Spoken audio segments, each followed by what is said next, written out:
The 14th of February, 1933. Valentine's Day, 4:32 a.m. 12 men with guns surrounded one man in a basement. The odds were impossible.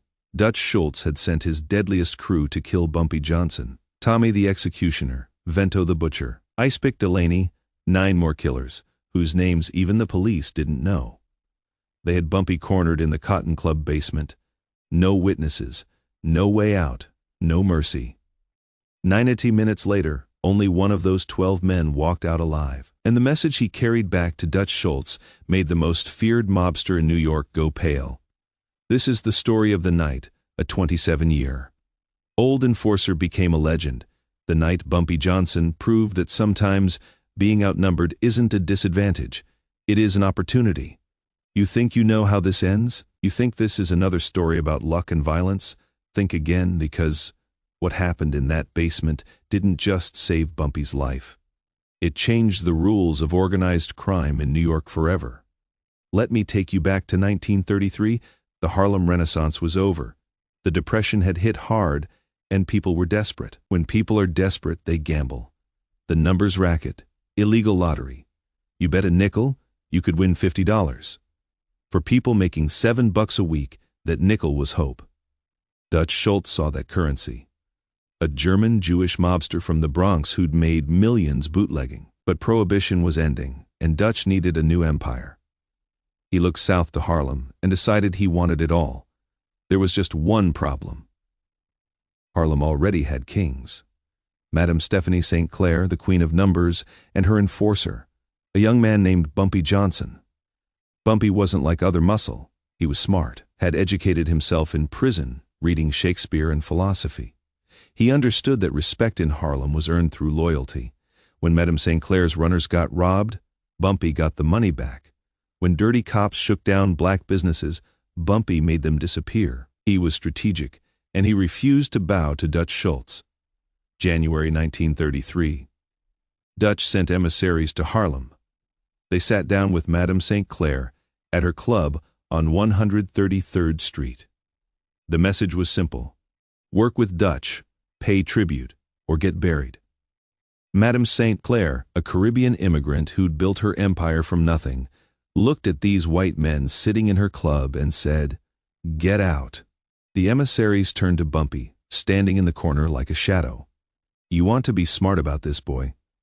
Bumpy didn't move, didn't speak, just stared.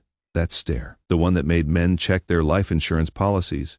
The emissaries left, reported back to Dutch. And Dutch Schultz, who'd never been told no by anyone, certainly not by a black woman and her enforcer, made a decision. Burn it all down. Starting with him.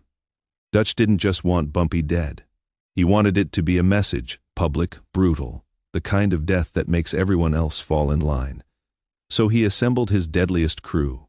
12 professional killers, men who'd murdered for money since they were teenagers, men who killed with the same efficiency other people used to tie their shoes. Tommy, the executioner. Torino, 43 kills to his name. Always close range. Always looked them in the eye. Vento the Butcher Marconi. Specialized in making people disappear completely. Icepick Delaney. His weapon of choice was exactly what his nickname suggested. 9 more killers whose names were whispered in the darkest corners of the underworld. Men who made other criminals wake up in cold sweats. This wasn't a hit squad. This was an army. The 14th of February, 1933. Valentine's Day. Bumpy got a tip around midnight. Dutch's men were planning to hit Madame St. Clair's main counting house on Lenox Avenue at dawn. Bumpy decided to check it out alone. That was either his first mistake or the smartest move he ever made. The Cotton Club. Not the famous one downtown where white folks watched black entertainers. This was the real Cotton Club, the after-hours spot where Harlem's players came to drink and settle scores. The basement was storage, crates of liquor, poker tables, and a single exit. It was the perfect place for a trap. 4:32 a.m. Bumpy descended those stairs. The basement was black except for one light bulb swinging from the ceiling, casting shadows across stacked crates and empty tables. And then he heard it. The unmistakable sound of 12 safeties clicking off. 12 guns being ready to fire. 12 men stepping out of the shadows like demons emerging from hell. Tommy the executioner stepped forward, his smile wide and predatory. "Dutch sends his regards." Bumpy stood there, hands at his sides, face completely calm. He looked around the room slowly, deliberately counting. 1, 2, 3, all the way to 12. Then he looked back at Tommy with something that might have been amusement. "That all he sent?" Tommy's smile faded. "See, that is the thing about Bumpy Johnson that people didn't understand. He didn't posture, didn't bluff, didn't waste words. If he said something, he meant it. And standing there outnumbered 12-1, asking if that was all they sent, that wasn't bravado. That was calculation." "You got about 5 seconds to beg," Tommy said, raising his gun. Bumpy tilted his head slightly. "You are making a mistake." "What mistake?" "You are about to be dead." "The mistake," Bumpy said slowly, his voice carrying clearly through the basement, "is thinking I came here alone." 12 guns stayed trained on him, but now there was hesitation, doubt. Tommy glanced at the stairs. Nothing. Looked back at Bumpy. "You are bluffing." Bumpy smiled for the first time since entering the basement. A cold, calculated smile that made the temperature in the room drop 10 degrees. "Then shoot." Nobody shot. Because here's what Dutch Schultz's men didn't know, what nobody knew about Bumpy Johnson. He'd been fighting since he was 10 years old. Charleston, South Carolina. Before he moved to Harlem, street fights, prison riots, wars over territory. He'd learned something that most men never learned, something that separated survivors from corpses. Violence has a rhythm, and right now, standing in that basement, Bumpy controlled the rhythm. Tommy's finger tightened on the trigger. Last chance. Bumpy moved. What happened next? Nobody could fully explain afterward. The one survivor's testimony was confused, fragmented, probably distorted by trauma and blood loss. But here is what we know for certain. Bumpy didn't go for a gun. He went for the light. One punch. One perfectly timed, devastatingly accurate punch. The hanging bulb exploded in a shower of sparks and glass, plunging the basement into complete darkness. And then chaos erupted. The first shots came wild, panicked, men shooting at shadows, at sounds, at their own fear. Tommy screaming, "Hold your fire." But fear doesn't listen to orders. In that darkness, Bumpy became something else. He knew that room had played poker there 100 times, knew every crate, every table, every corner. Dutch's men didn't. They were firing blind, hitting everything except their target. One by one, you could hear them going down. Not from gunshots. Bumpy used his hands, used their confusion, used the fact that they were shooting each other in panic. A scream, a body hitting the floor, another gunshot, another scream. Tommy tried to rally them. "The stairs! Get to the stairs!" But Bumpy was already there. The violence lasted maybe 3 minutes. 3 minutes that felt like 3 hours. 3 minutes of pure, calculated brutality and absolute darkness. And then silence. Complete. Deafening silence broken only by the sound of labored breathing and someone whimpering in pain. When the basement door opened, when light spilled down those steps, here is what they found. 11 bodies. Not all dead, but all down. Broken bones. Gunshot wounds from friendly fire. Unconscious bleeding. And one man sitting on the floor against the wall, hyperventilating, gun still in his shaking hand. Icepick Delaney, the only one still conscious, the only one still breathing without medical intervention. Bumpy Johnson was gone, vanished like smoke. Marty Delaney crawled up those stairs. It took him 20 minutes. Every step was agony. Broken ribs, maybe internal bleeding. Definitely a concussion.